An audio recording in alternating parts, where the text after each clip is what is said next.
사람들이 북한군이 우리나라를 쉽게 쳐들어오지 못하는 대표적인 이유로 우리나라 중학교 2학년 학생들을 꼽는다고 그러더라고요.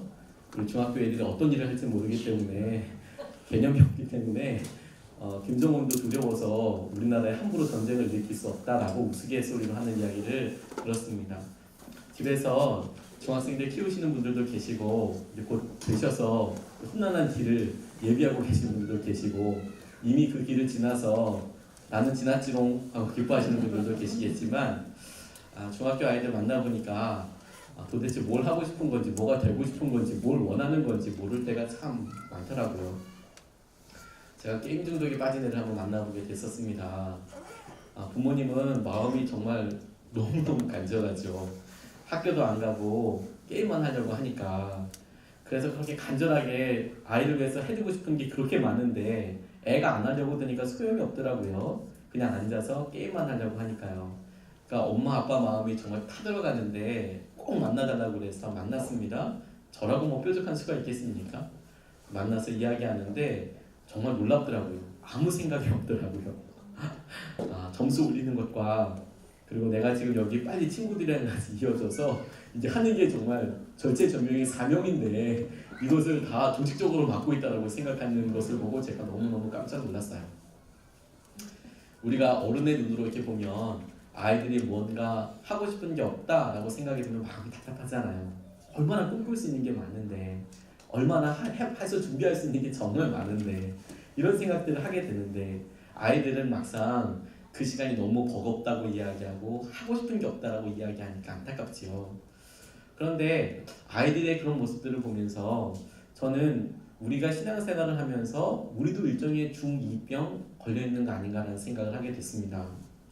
하나님께서 우리에게 너는 무엇을 원하냐라고 이야기하시고 너의 삶의 필요에 대해서 이야기하실 때 사실 우리도 우리가 원하는 그거 한 가지 하나님 우리가 원하는 게임은 아니라도 내가 원하는 건강, 내가 원하는 재정, 내가 원하는 어떤 행복의 수단들만을 내게 달라고 이야기를 하셔서 그것만을 이야기하고 가신 하나님께서 더 많이 다루실 수 없겠다라는 생각도 들고 또 어떤 순간에는 우리가 아예 바라는 게 없는 경우들도 참 많다라는 생각을 하게 되었습니다. 중학교 아이들과 어른들이 차이점이 있다면 딱 한 가지인 것 같아요. 애들은 하나도 경험해보지 않았기 때문에 뭐가 정말 좋은지 뭐가 어떤 가치가 있는지를 몰라서 그러지만 어른들은 이제 어느 정도 경험해보고 신앙생활도 어느 정도 해보고 좋다는 거 의미 있다는 거 한번 해봤는데 어느 순간에 그걸 내가 나의 소유로 만들기 위해서 치러야 될 대가가 너무 겁나는 거죠.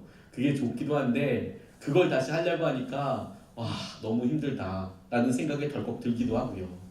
그리고 그거 말고 그냥 그게 없어더라도 좀 불편한 상태로 사는 거 괜찮다 라고 생각하기도 하고요. 오늘 말씀에 그런 사람들이 많이 모여 있었습니다.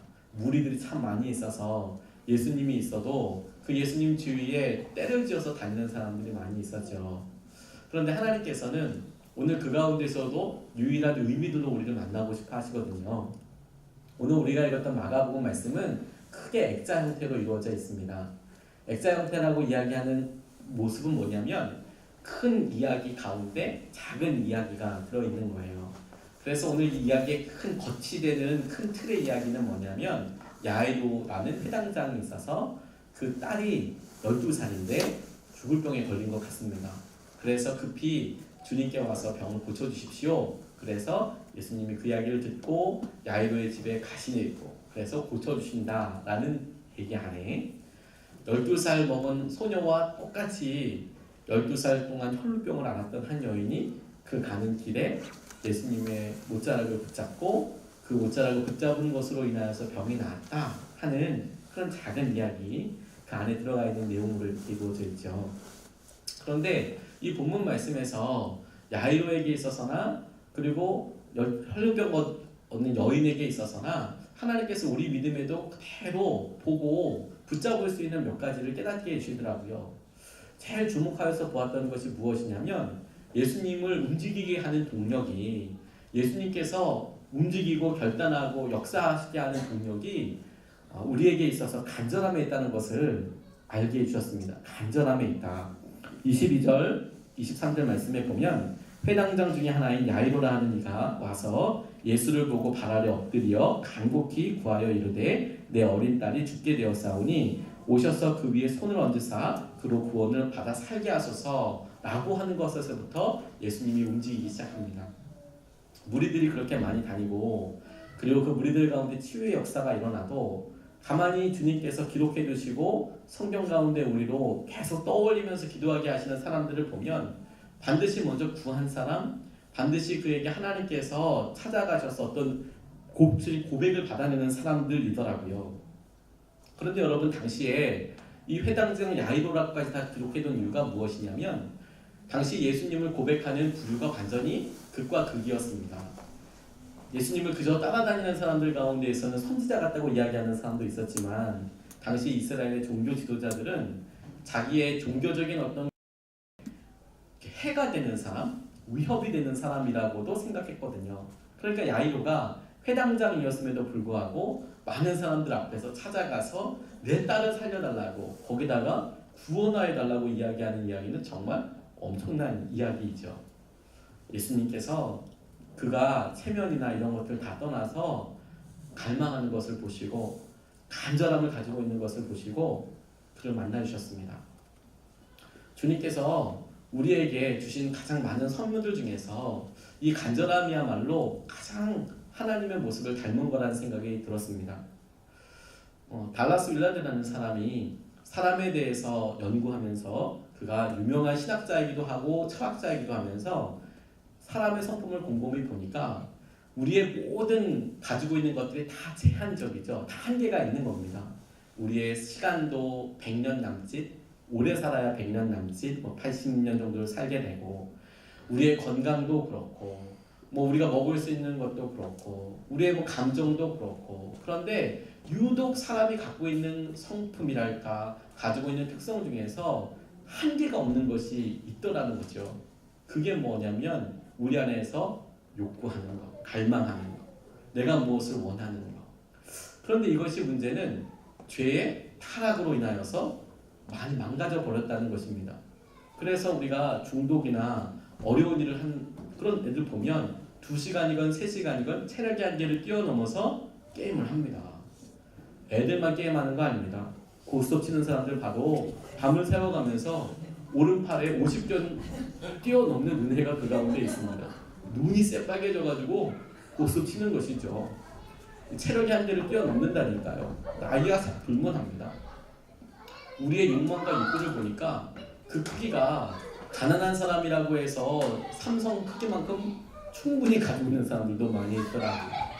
그러니까 우리가 하나님께서 우리에게 분명히 그렇게 발동하도록 하신 그런 성품 중에 하나를 보니까 주님께서 이 세상을 품을 수 있고 주님을 품을 수 있을 만큼의 그런 갈망을 우리에게 주셨지만 문제는 그게 죄로 인하여서 타락되어서 우리가 원하는 것이 주님을 갈망하는 것이 아니라 온통 세상의 것을 갈망하고 있는 것이죠. 그러니까 잘못돼가고 있으니까 사실 우리가 하나님께서 원하시는 것들에 대해서 잘 깨닫지 못하고 있는 것이죠.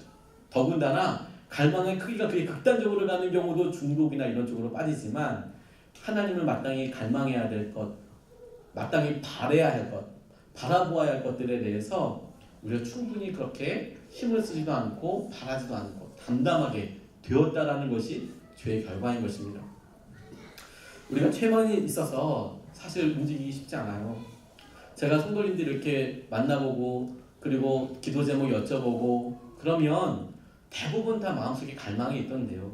꼭 원하시는 것들이 있던데요. 근데 제가 되게 찾아보면서 깜짝 놀랐던 것은 무엇이냐면 그런데도 어떻게 그렇게 웃고 사시죠? 그런데도 어떻게 아무렇지도 않게 사시죠?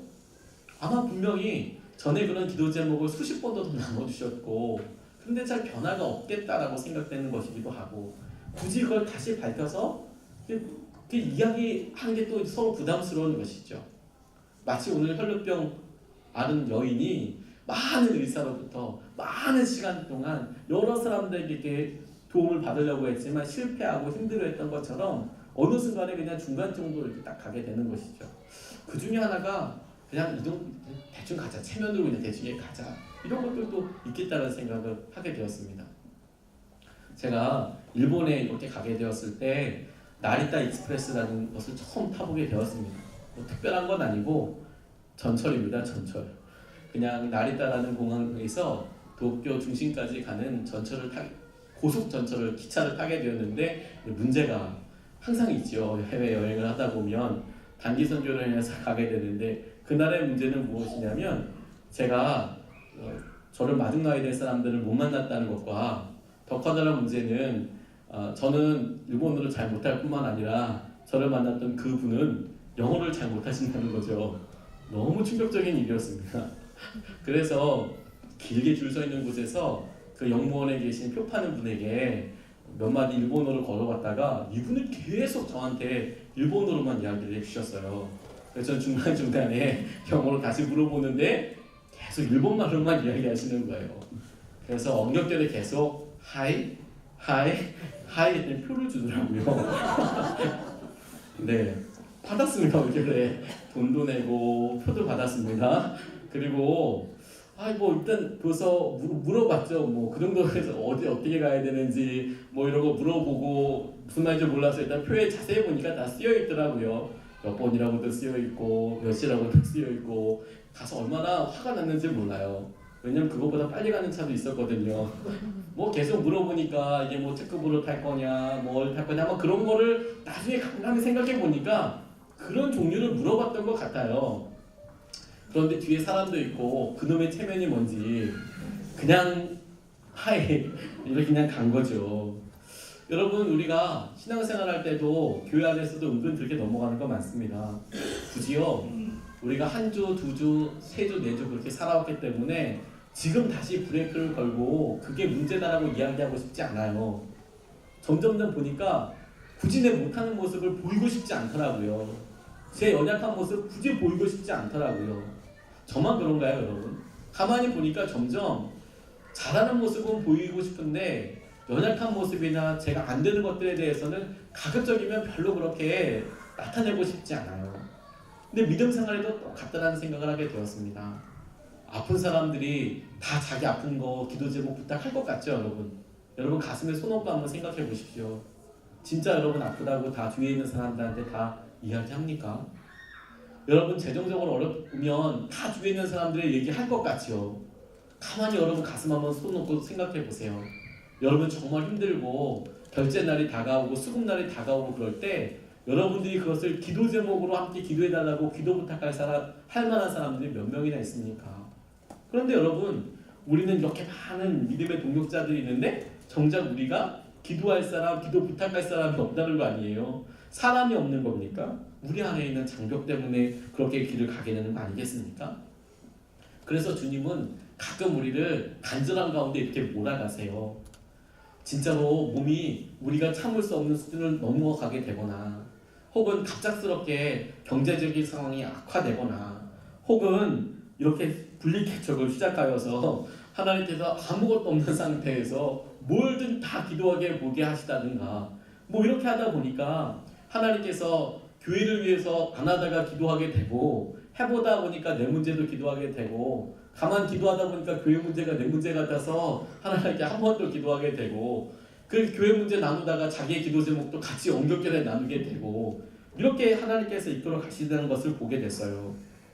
그런데 여러분 주님께서 지금 12년 동안 혈루병을 앓았던 여인에게나 혹은 회당장 야이로의 딸을 위해서나 하나님께서 움직이고 있는 동기가 뭐라고요? 간절함 때문이라고요. 간절함 때문에. 구하는 것 때문에. 근데 많은 사람들이 응답이 없다고 이야기하는 이유는 그런 의미에서 하나님 앞에 간절함으로 구하지 않기 때문이라고 저는 그냥 생각하게 됐어요. 구하지도 않기 때문에. 우리의 삶에 응답이 없는 이유는 딱 하나밖에 없습니다, 여러분. 구하지 않기 때문에. 구하지 않기 때문에. 저는 저희 부모님 생각을 요즘 가뜩이나 더 많이 합니다. 하나님께서 어떻게 부모님 세대에 그리고 우리나라 처음에 하나님께서 교회를 세워가게 하실 때 우리 한국교회에 어떤 기도의 응답들이 있었는지 주목하게 해주세요. 근데 그때는 정말 하나님께서 놀라운 은혜들을 많이 주셨잖아요. 지금도 많이 주고 계시지만 그런데 내 것이 좋아 보이기 때문일까요, 여러분? 정말 그럴까요? 근데 가만 생각해 보면 예전에는 정말 많은 응답이 있었다라고 하잖아요. 그런데 요즘을 비교해 보면 뭔가 우리가 손해 보는 것처럼 응답이 많이 없는 것 같잖아요.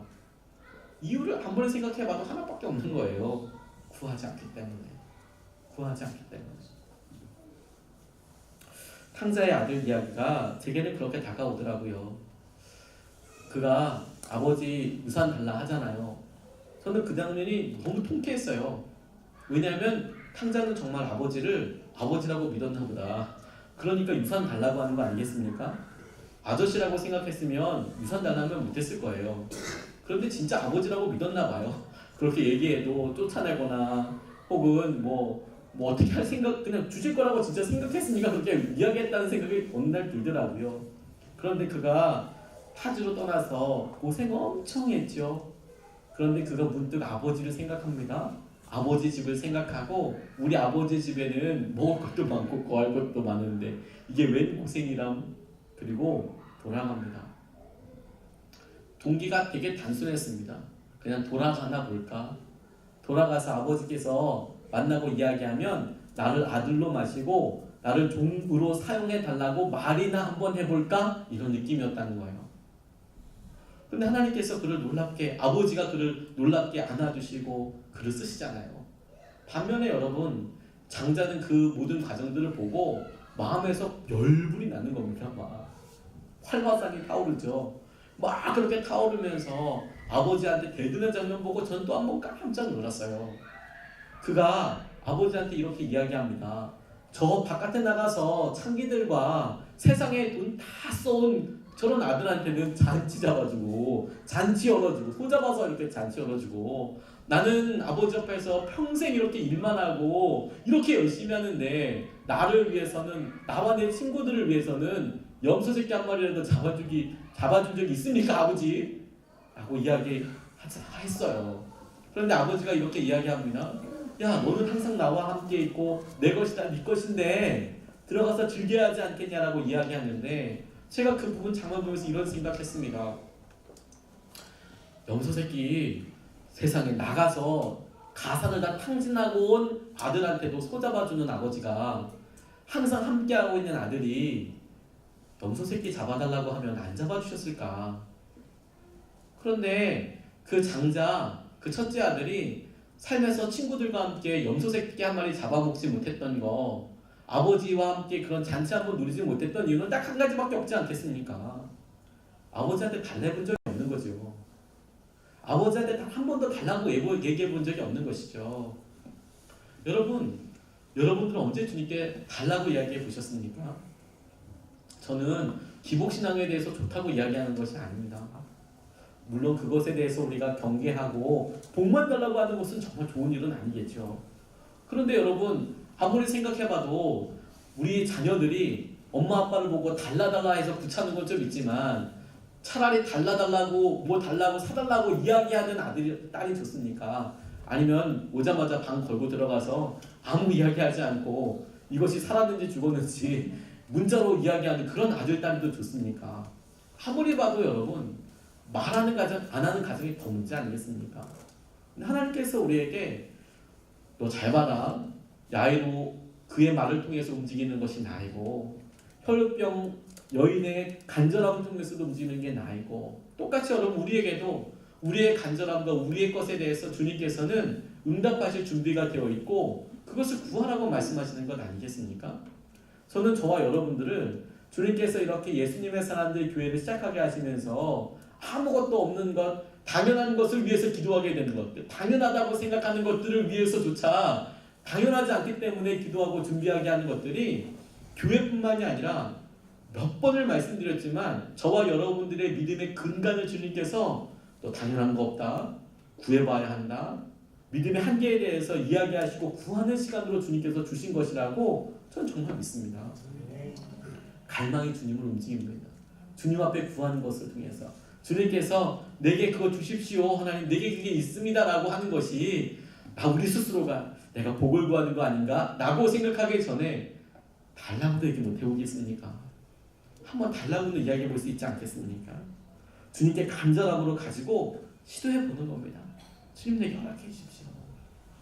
그런데 가만히 보니까 주님께서 이렇게 주의 놀라운 은혜와 역사하심을 일으키실 때 12년이나 혈루병을 앓았던 그 여인의 믿음을 통해서 믿음의 또 한 가지 중요한 기준을 보게 해주더라고요. 그게 뭐냐면요, 실패감을 극복하고 딱 한 걸음만 나아가 보는 겁니다. 처음에 25절 말씀 보면 26절까지 말씀 보면 이렇게 나와 있습니다. 12회를 혈루증을 알아온 한 여자가 있어 많은 의사에게 많은 괴로움을 받았고 가진 것도 다 허비하였으되 아무 효험이 없고 도리어 더 중하여졌던 자에 28절 말씀에 보니까 내가 그의 옷에만 손을 대어도 구원을 받으리라 생각하며라. 그래서 그가 나왔습니다. 12년 동안 혈루병 앓은 여인이 자신에게 있을 병에 대해서 오늘 계획한 것이 엄청난 게 아닙니다. 저는 그걸 주목하게 됐습니다. 길 가다가 예수님을 맞고 당시에 구약의 전통을 따랐던 유대인들이 피에 대하여 가지고 있었던 부정적인 생각, 나는 지금 유출병에 걸렸으니 혈루병에 걸렸으니 나는 부정하다 스스로를 완전히 노출시켜서 그렇게 예수님을 맞고 혹은 막 소리를 질러서 다윗의 자손 예수여 나를 불쌍히 여기소서 막 이런 식으로 막 사람들 다 막아서 그렇게 하려는 것이 아니고 오늘 이 사람은 무리가 많은데 그 가운데 내가 있는 듯 없는 듯 나의 존재감이 사람들을 알던 모르든 그냥 쓱 가서 그냥 손이라도 살짝 만져보고 옷깃이라도 살짝 만져보고 그런데 그것이 나를 고쳐줄 거야 라고 생각하게 됐다는 것이죠. 그래서 여러분 이게 저는 뭐 엄청난 겁니까 이게 지금? 하나님께서 저는 그 믿음이 분명하기 때문에 역사하셨다라기보다 그의 결단이 작은 것이어도 주님께서 그것을 주목하여 보셨기 때문에 하나님께서 역사하신 것이 틀림없다라는 생각을 하게 됐어요. 주님께서 여러분 우리의 생각들을 우리의 연약함들을 하나하나 다 끄집어내실 때가 있지 않습니까? 그럴 때 정말 쉽지가 않습니다. 그런데 결정적인 순간에 그렇게 우리가 그냥 없어질 거야, 연약함이야, 괜찮아 라고 생각했던 것들이 우리의 발목을 잡는 수가 참 많거든요. 그런데 우리는 그것을 고치려고 하지 않습니다. 그냥 가려고 합니다. 내 삶의 불편함을 그냥 그대로 간직하려고 합니다. 그냥 혈루병 12년 동안 안 죽고 살았으면 20년도 갈 거야. 이런 느낌이라고 생각하는 것이죠. 근데 하나님께서 그 문제, 그거 하나 가지고 끊임없이 하나님께서 주신 은혜들을 나누게 하시더라고요. 제가 목회하면서 가장 감사한 것 중에 하나가 저희 집이 많이 힘들고 어려웠던 것입니다. 아버지께서 평생을 미사리 교회 목회하시면서 그냥 그 모습을 그대로 보여주셨거든요. 그래서 제가 꿈꿨던 교회는 선한목자교회처럼 이렇게 큰 교회, 지금 예수님의 사람들 교회처럼 이렇게 많은 성도님들이 함께 기도하고 있는 교회가 아니라 그냥 몇 안 되는 성도들과 그냥 상가 조그만 교회에서 그렇게 예배드리는 것을 예전에는 너무 당연하게 생각했었습니다. 가난함이 오래되니까 저는 믿음에 있어서 안 된다라고 이야기하는 사람들 마음이 정말 많이 이해가 되더라고요. 사람이 힘든 게 수십억이 없어서 힘든 거 아닙니다. 사람이 힘든 게 1억이 없어서 힘든 게 아니더라고요. 어떤 것 때문에 정말 더 힘들고 어려워지냐면 다른 사람들은 수백억씩 뭐 해먹고 해드시고 뭐 그렇게 한다고 하는데 정작 나는 몇십만 원, 몇백만 원이 없는 거죠. 그게 너무너무 힘든 거죠. 근데 문제는 다른 사람들은 그렇게 연봉을 그렇게 받는다고 하고 그런 만한 축복을 받는다라고 이야기하는데 절망하게 되는 진짜 이유는 이게 헤어나올 수 있는 방법이 전혀 없는 것처럼 여겨질 때가 너무너무 힘든 거 아닙니까? 1,000만 원이 넘을 수 없는 한계처럼 보일 때 이건 내 존재감이랑도 문제가 있고 어려움 그냥 그대로 보게 되는 거 아니겠습니까? 그런데 하나님께서 그렇게 우리의 삶에서 지리하게 오랫동안 기도하게 하시는 문제들이 있더라고요. 그런데 제가 그것을 정통으로 같이 살아온 거 아닙니까? 근데 그대로 끝나는 게 아니더라고요. 하나님께서는 그렇게 오랜 기간 동안 가난에 대하여서 나의 연약함에 대하여서 끊임없이 이야기하게 하시더라고요.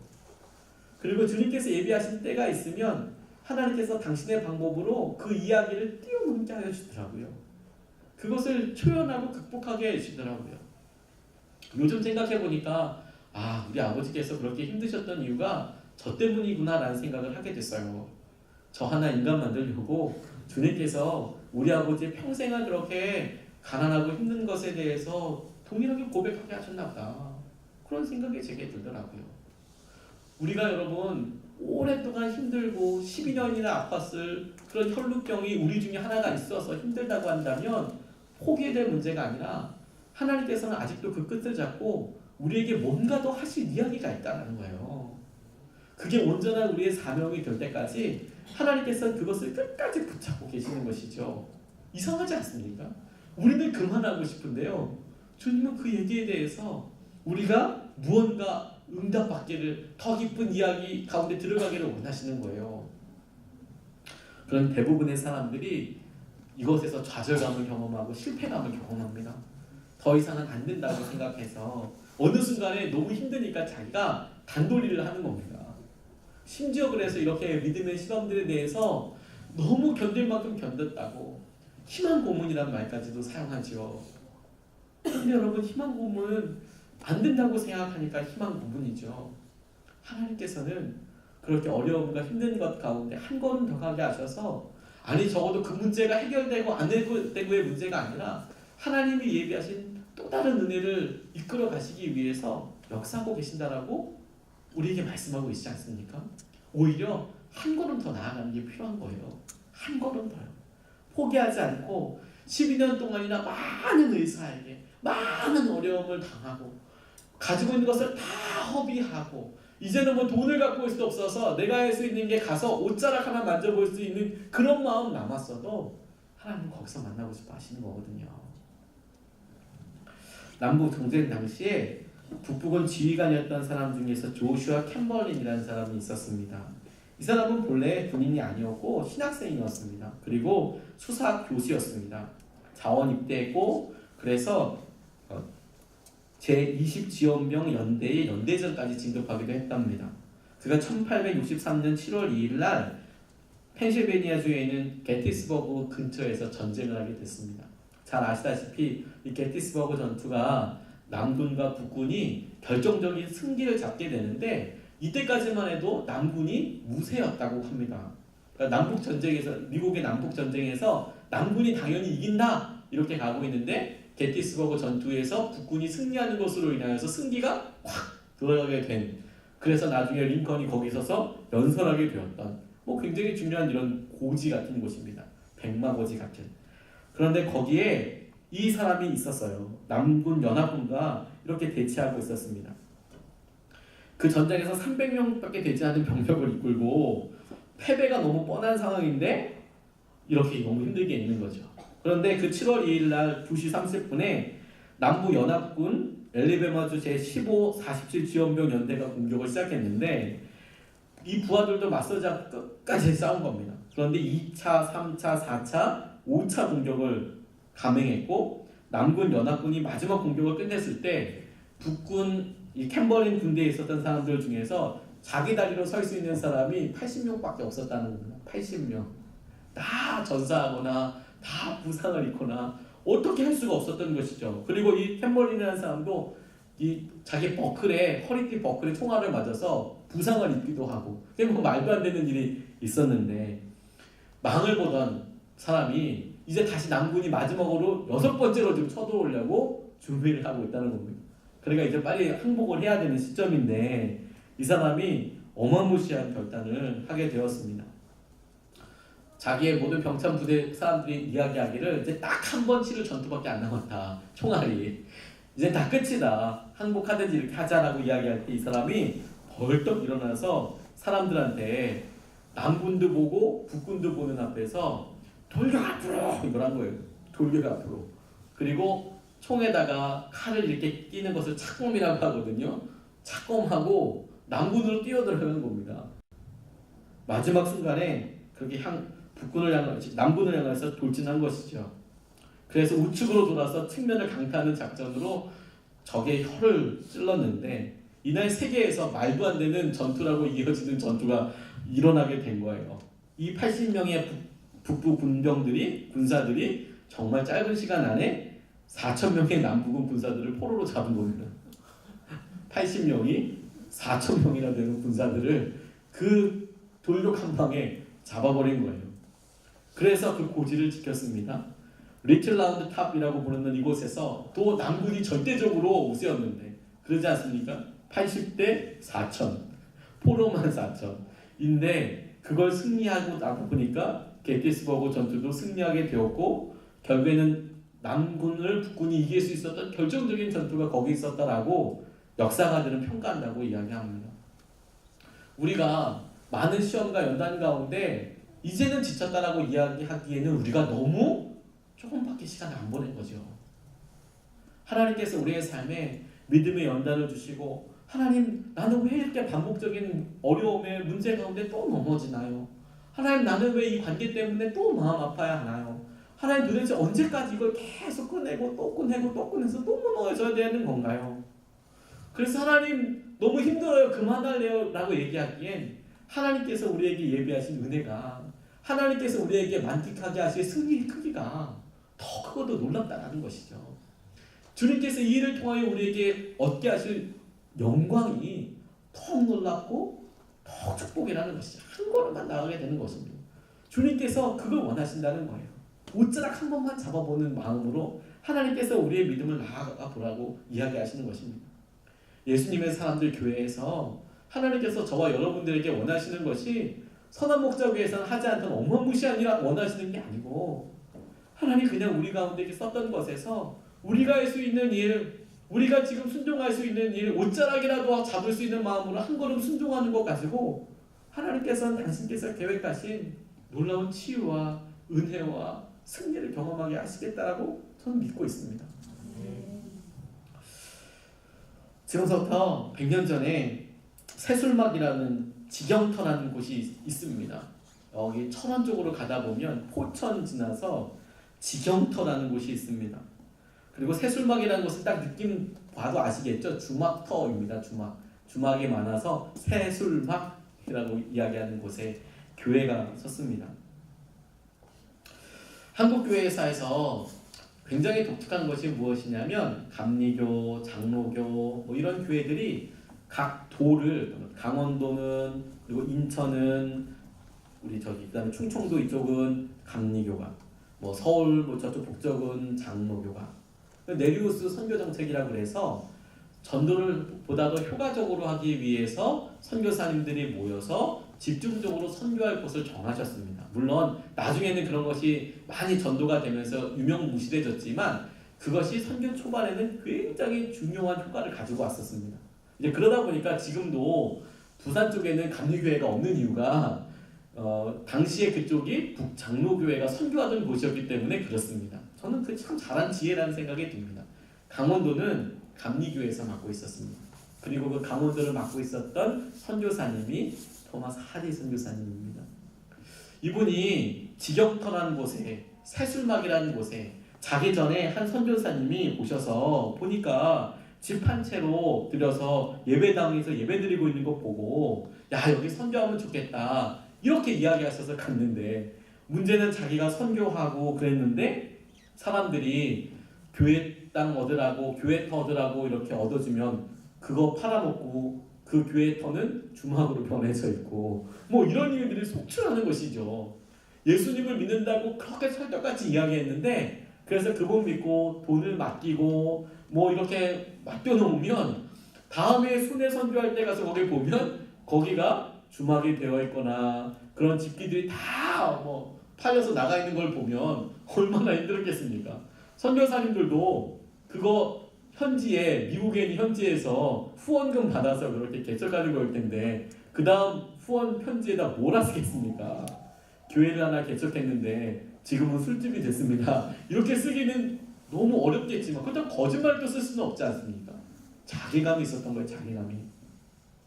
너무 힘들고 이걸 진짜 말이 되냐 이런 생각을 하게 됐고 그래서 한 곳에서 모여서 선교사님들이 그냥 세미나하고 수련회 하는 정도였습니다. 그런데 거기에 참가했던 사람들이 쓴 기록에 의하면 엄청나게 뜨거운 그런 집회가 아니었다는 겁니다. 그야말로 냉랭 그냥 뭐 한국말도 잘 못하는 사람들 몇 명과 그 다음에 그곳에 그냥 앉아 있어야 돼서 그냥 오신 그냥 한국 사람들 몇 명과 그래서 3일 동안 집회가 되는데 너무너무 냉랭하더라는 거죠. 이게 뭐 예배도 아니고 이게 뭐고 뭐 계속 아무튼 설교만 진행되고 계속 그렇게 되는데 마지막 이제 끝날 때가 되었습니다. 마지막 끝날 때가 되어서 한희 선교사님이 가만히 끝나다가 이대로 끝나면 안 되겠다 싶어서 그때 그분이 일어나셔서 자기에게 깨달아진 것 몇 가지를 공개적으로 이야기했습니다. 나의 문제가 자기를 그렇게 괴롭힌 한국 사람들 정말 미웠겠지요. 제가 봐도 미웠을 것 같아요. 믿고 힘들었을 것 같아요. 그런데 자기 안에 이분이 뭐라고 회개했냐면 문제가 한국 사람들에게 있는 게 아니라 자기에게 있다.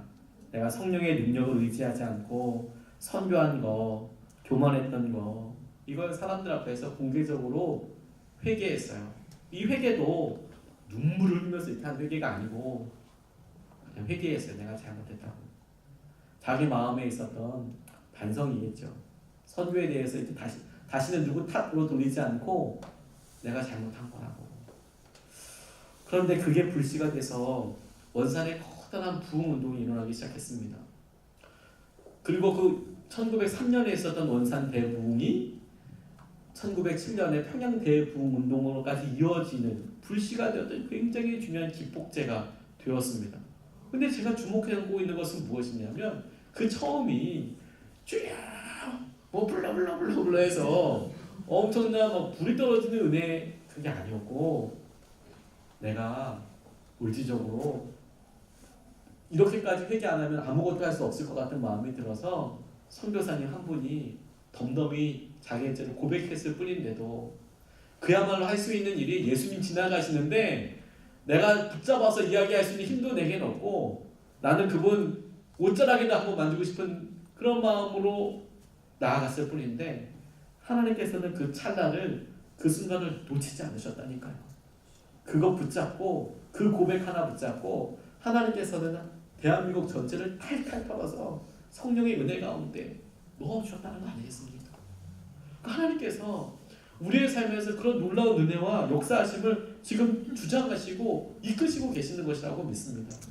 그러니까 우리가 생각하는 수준의 부흥과 하나님께서 우리에게 요구하시고 하나님이 우리를 통해서 이끄시는 것들은 정말 다르다는 생각을 하게 됐습니다. 사람이 수천 명이 모이고 수천만 명이 모인대요, 주님. 아멘. 일단 아멘. 수만 명도 아니고 우리는 단위가 수천만 명이에요. 한국 사람들 다 와야겠네요, 주님. 아, 네.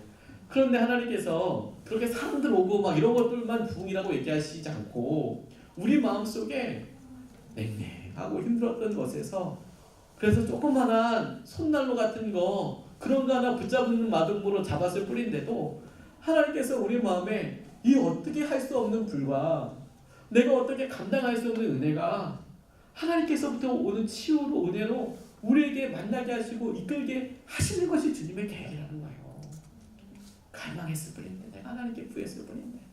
그런 여러분 오늘 우리가 이렇게 금요기도회로 기도하는 것들이 여러분들 작다고 생각하면 안 되는 겁니다. 왜냐하면 우리가 드리는 기도가 노래가 있던 없던 하나님께서 우리의 기도를 가지고 하나님 오늘이 이때입니까?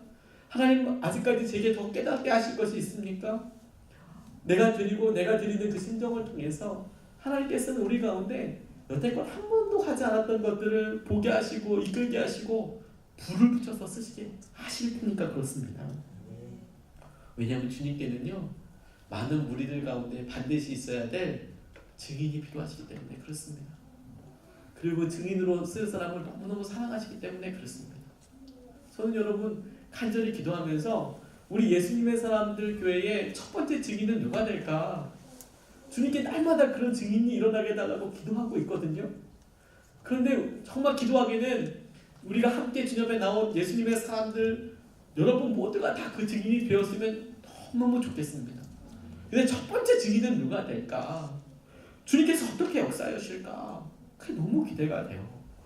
32절로 34절 말씀에 예수께서 그 일 행한 여자를 보려고 둘러보시니 여자가 자기에게 이루어진 일을 알고 두려워하여 떨며 와서 그 앞에 엎드려 모든 사실을 여쭈니 예수께서 이르시되 딸아 내 믿음이 너를 구원하였으니 평안히 가라. 내 병에서 놓여 건강할지니라 라고 말씀하셨어요. 주님께서 그 여인을 굳이 이렇게 세우셨어요. 그리고 굳이 그 여인에게 있었던 일에 대해서 사람들에게 나누게 하셨어요. 그리고 굳이 그 여인에게 선포하셨습니다. 네가 나았다. 네가 평안히 가게 된다. 라고 이야기하셨죠. 여러분, 이게 하나님께서 우리에게 주시고자 하실 때 은혜를 주시고 반드시 행하시는 일이라고 싶어요. 많은 무리들이 있거든요. 아직까지 그렇게 많이 따라했지만 그것이 나의 하나님께서 역사의 힘이라고 기대하고 나오는 사람들은 아직도 많지 않거든요. 그러니까 하나님께서는 반드시 그 무리 가운데 예수님 때문에 변화되고 예수님 때문에 반응하는 사람들을 하나님께서는 꼭 한 사람씩 한 사람씩 세워두시더라고요. 그리고 그의 고백을 보시더라고요. 그러니까 여러분, 우리가 영적으로 거룩한 부담감을 가지고 그것을 사모해야 합니다. 주님께서 교회가 서가는 과정 가운데 주님께서 놀라운 은혜와 장벽을 돌파하는 그런 믿음 브레이크스루하는 파괴해버리는 그런 은혜를 주실 텐데 여러분 삶 가운데도 똑같이 그렇게 일어나게 될 거거든요. 그러니까 그걸 구하고 하나님 앞에 매어 달려야 한다는 것입니다.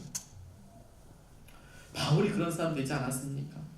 바울이 그렇게 하나님 만나고 나니까 그의 약함이나 그런 것들이 자기의 삶 가운데 평생 증거하고 간구하는 사람이 되어버리지 않았습니까? 우리 가운데 그런 사람이 나오지 말라는 법이 누가 있습니까? 제 신학교 동기 중에서 신학대학원 동기분 중에서 전도사님, 그때 당시에는 전도사님이었죠. 전도사님이라고 부르기보다는 형님이라고 왠지 불러야 될 것 같은 그런, 지금은 목사님 되셨는데 그런 분이 한 분 계셨어요. 이분이 실제로 조직생활을 좀 하셨거든요.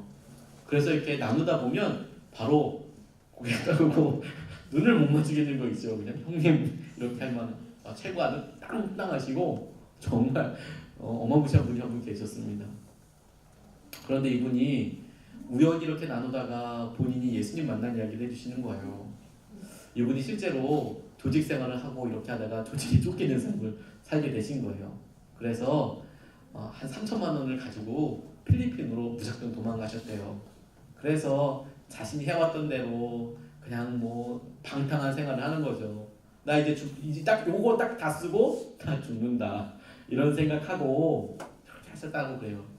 그런데 주위에 부모님, 특별히 어머니는 정말 기도하시는 어머니셨어요. 돌아오게 달라고, 돌아오게 달라고. 근데 이분이 마지막으로 돈 다 쓰고, 그 돈 뭐 아주 뭐 일사천리로 뭐 탕자처럼 다 쓰고 마지막 남은 돈으로 권총 한 자루를 사셨답니다. 필리핀은 총기를 구할 수가 있거든요.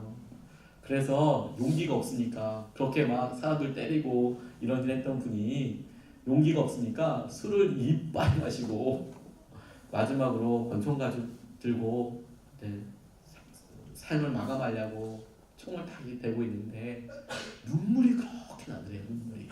눈물이 나더라는 거죠. 이게 뭐 하는 짓인가 싶기도 하고, 자기는 평소 때 그런 사람이 아니었다고 그러더라고요. 그런데 아마 어머니의 기도였을 수도 있겠고 하나님께서 그 시간을 통해서 만나주신 것일 수도 있겠고, 이분이 그렇게 권총 든 것 가지고 문득 이런 생각이 들죠. 이 죽을 생각 가지고 내가 한번 살아봐야겠다. 내가 이 죽을 생각 가지고 죽지 말고 한번 살아봐야겠다. 이런 생각이 드는데, 평생 쌍박질 하던 분이 무슨 뭐 필리핀 영어 쓰는 거 아십니까? 따갈로그랑 영어 쓰는데 영어도 못하지, 뭐 따갈로그도 못하지. 그동안은 돈 있으니까 돈 가지고 이리와 저리가 막 이렇게 시켰는데 그 돈 다 썼지. 뭐 한국에서 돈을 달라고 할 형편도 아니지. 뭘 할 수 있겠습니까? 그래서 제일 먼저 공부해야겠다는 생각이 들더래요. 그래서 필리핀에 있는 캐톨릭 계통의 학교에 그냥 돈으로 들어갈 수 있는 학교가 아니라 꽤 실력이 있는 학교에 무작정 찾아갔답니다. 교장 선생님을 딘이라고 하거든요. 교장실 앞에 찾아가서 5시간 동안 무릎 꿇고 있었대요. 할 수 있는 거 그런 거잖아요. 무릎 꿇고 5시간 동안 있었대요. 자기 뽑아달라고. 뭐 그걸 제대로 영어로 하실 수나 있었겠어요. 그거 하셨다고 하더라고요. 그래서 나중에는 이렇게 부르더니 막 손짓발짓 해가면서 그 교장 선생님이 당시에 가톨릭 신부님이었는데 교장실로 부르더니 그렇게 이야기하더래요. 교장실이 아니죠. 총장실이죠. 총장실로 불러서 그런 얘기 하더래요. 1년에 딱 2명 총장 직권으로 입학시켜줄 수 있는 권한이 있는데 내가 너 입학시켜줄게. 그런데 아무리 총장이어도 졸업은 못 시켜준다. 입학은 내가 어떻게 시킬 수 있겠는데 네가 그러는 거 보니까 졸업은 네가 알아서 해야 된다. 그렇게 이야기를 한 거죠. 이분이 그때부터 간증을 하시는 거예요. 돈이 없잖아요. 필리핀에서 당장 뭘 해야 되는데 쌈박질하던 분이 뭐 할 거 있겠습니까? 그래도 리더십이 있으시니까 여행사를 하셨다고 하더라고요. 가이드. 전 그것도 일단 상상이 안 가요. 많은 분들이 TV이 아니라 어떤 조공 바치는 느낌으로 다 이끌고 다니시지 않았을까? 이런 생각이 들어요. 그래서 공부를 이렇게 하시는데 첫 번째 쪽지 시험에 영어 시험 간단한 테스트 보는데 하루를 꼬박 세워서 공부를 하고 가셨대요. 그리고 20점 맞으셨다고 그러더라고요. 20점. 장렬하게. 뭐 그냥 낙제 점수인 거죠. 뭐 20점 어떻게 되고 뭐 밤새도록 공부해도 도저히 따라갈 수가 없더라는 거죠. 너무너무 힘들더라고. 그런데 권총 잡은 생각이 나더라는 권총 잡은 생각이. 내가 죽을 생각도 했는데 내가 죽을 생각도 했는데 하나님께서 이분을 점점 만나주시는 겁니다. 만나주시고 하나님께서 행하시는 것들을 보게 해주시는 것이죠. 그러니까 이분 삶에서 얼마나 바닥 생활이 어려운지 그리고 그게 얼마나 비창하는지 죽을 수밖에 없는 사람들이 어떤 마음이라는 건지 공부하고 싶은 사람이 얼마나 힘든 것인지 뭐 이런 것들을 다 알게 해주시는 것이죠. 그래서 그거 이렇게 이야기하고 나누시더라고요. 제가 그거 보고 알았어요. 하나님께서 끊어지지 않을 것 같은 오랜 악한 것이라고 하더라도 오래된 연약함이라고 하더라도 하나님 손에 붙잡혀서 그게 온전히 기도 제목으로 바뀌고 나면 하나님께서 그것을 통하여서 오히려 증인으로 삼아주시는 거구나. 누구도 이야기할 수 없는 그 고백을 하나님께서 하게 하여 주시는 것이구나. 그럼 그게 너무 귀한 거 아니겠습니까? 예수님의 사람들 교회에는 예수님의 사람들만 고백할 수 있는 고백이 있어요. 저는 그것을 기대합니다. 우리가 예수님의 사람들 모여서 함께 예배할 때 제가 하나님 앞에 간절히 기도하는 것은 무엇이냐면 주님 이때만 드릴 수 있는 그런 고백들 하나도 놓치지 않게 해주십시오. 우리가 이때를 위해서 증인되어야 되지 않겠습니까?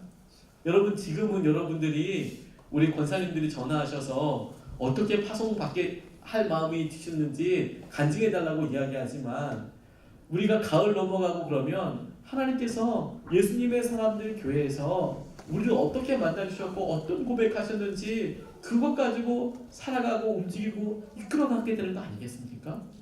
주님께서 그런 증인을 삼으시길 원하셔서 12년 된 혈루병자를 굳이 말씀하시고 일으키셔서 그에게 평안이 가라고 말씀해 주시는 것이죠. 저는 그게 바로 우리에게도 다 그렇다고 생각이 들어요. 하나님 믿음으로 역사하신 것들을 하나님 그런 고백을 통하여서 우리에게 너에게 있었던 그 복에 대해서 네가 놀랍게 누리게 될 것이다 라고 하나님께 응답해 주실 것이라고 저는 정말 믿습니다. 우리가 연약하다면 그게 오히려 큰 은혜가 될 거예요. 하나님께서 우리에게 주신 은혜의 통로가 될 것이고 복이 되실 것입니다. 여러분 기도하는 거 잊지 마십시오. 오늘 여러분들 우리가 같이 기도하게 될 텐데 당연하다고 생각하는 것들을 놓고 한번 기도해 보십시오.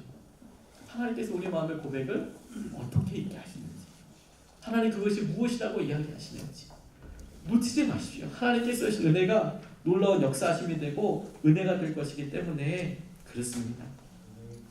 오히려 연약함을 드러내고 오늘 하나님께서 우리 안에 있어 접해 있었던 것들을 주님 앞에 그대로 구할 때 주님의 은혜가 능력이 되고 역사하심이 되게 하여 주실 줄로 믿습니다.